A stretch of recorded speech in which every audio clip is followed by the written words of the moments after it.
پانچواں حرام یہ ہے کہ غیر جو اللہ کی حق مسئلے کو چھپانے والا جائز مسئلہ ہے اور وہ اس مسئلے کو چھپا لے، لوگوں کو نہ بتا، تو گویا یہ آدمی چار حرام سے بھی بدتر حرام کھا رہا۔ جس طرح فرمایا ان الذين يكتمون ما انزل الله من الكتاب ويشترون به ثمنا قليلا اولئك ما يأكلون في بطونهم الا النار۔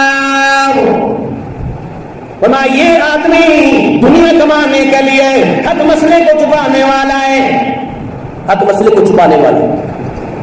تو فرمایا اپنے پیٹوں کے اندر جو دنیا حاصل کر رہے ہیں، اپنے پیٹوں میں جہنم کی آگ بن رہی ہے، جہنم کی آگ۔